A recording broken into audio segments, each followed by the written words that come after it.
Inshanko Yankupon se wama adepa asen ache ne yetim koma yenwuye. Emadek TV so ena uguso a oshi. Na ye ka mo se wo mo aso yaseme di dwumadi adibro eye Samji Casual Fashion Clinic ewo sunyane domase wo mo ena ekura yasen edisa dwumadi adibro afenso Gateway Senior High ewo sunyane omo numbers in the good screen so no ofre Gateway Senior High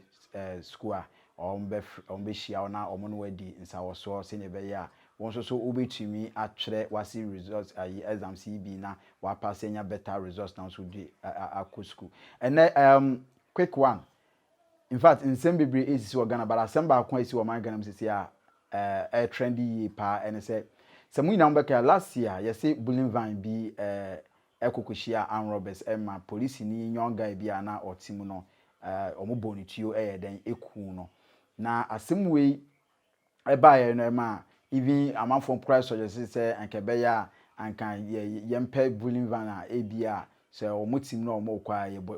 bulletproof say ne be omobotu obia and omotutu obia enka obia ewom enti ma Bank of Ghana kra no omoye sanka Bank of Ghana ma banks ni nyina obia nya bulletproof Bullion van Bullion van say ne be ya say in case say omo na mabonten na say omuhia and robbers bia ombetumi protect wo mo home and same way esi last year akwa but just if March 2020 year December kon asia trendy year and say Bullion van ya omokobo guy etu ekunu no na o hwe screen so obon say police ni ombo ni tu no ono na eda screen so amegusu ameke say ono eda screen no e wo mensa top right one and answer the screen so amesome da say ya ameke say sa abrantie we ekwa omuku no akofa nsem bebre aba na 8th March ya no aye 2020 omotumi 2028 March omotumi achi sa enkofo a eye sa no na ehwehwemu e kire se enipa eye sa de we nyina no almost 8 of them eye police for odno ana yankofo police for ene eye sa de we enti gutumi se na yankofo police for ni bi kura npo no eheda ekọ na ye ni bi kura twere wo mo social media posts say rest in peace bro, we miss you a lot, we are going to miss you. Sa yankofo ni na yankofo a na omukana na ayankofo no ba ko a ase all trendy ye pa ni di ni security ye pa am so friend Pablo no ono na security ye pa anya asem ketwa. In fact Pablo no ayankofo bi ne girlfriend kra ba bonten ma wa be kan nsem biblia o che say o pa che say on like one G ni da say on G ni mpo say boy Pablo no on net because on net na ye no bibi sansi da e na guy ni da suban bi adi e kire say o ya anroba on onim say o ye police ni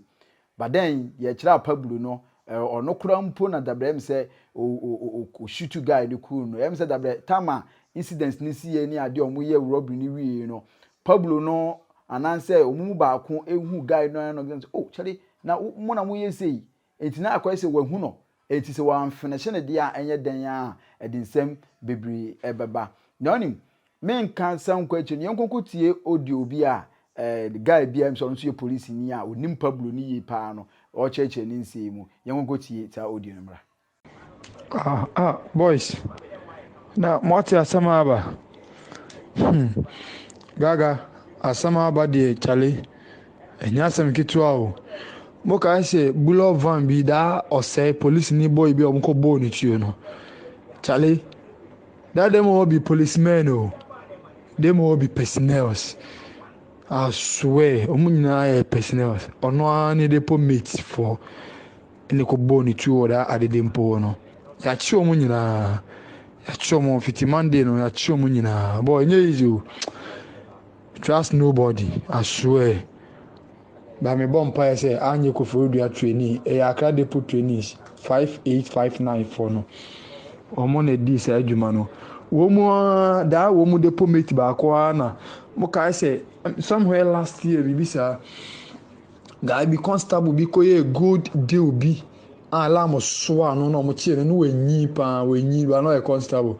wo mu nyina e de pomate akra de for wo mo squad ni bi na ko ye robin na ya power mo nyina no ya chi o mo nyina boy nye ijo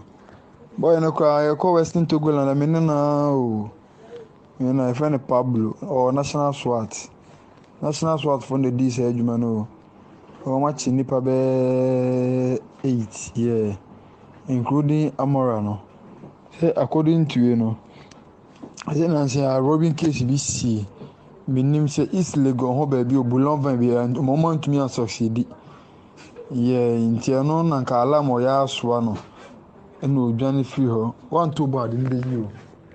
Eno odwane free ho no call Jamestown ho. Ti say okwe na boys no so amonitor no boys nim say oye police ni. Inti odu ho no mo chie no no mo raise control say wo ma che suspect ba kwa okum police ni na not Bullion van mi ti say ye ko na say that boy na ya dam for na Pablo ni national swat ni na. Beka so nde onye ahwe na ne ode no be share striking force ye chire wo mo touch na be 2 days oni aye mle etam no ko police hospital and sana obi ne numu ton se omo wie adwuma no boy ni hunu no bo ni de se Pablo ade na wo yesa to se wo nkuna boy na baba beka no de gina ni tirimu na tei oje mo go no so ono anu numu ton owie nzo ono hwan ya no bobo instructor ba ko Accra Depot efe ni nyame se mo amunimu no nyame onti nyame no so ya che no ani ya che boys be 7 aka mo nyina squad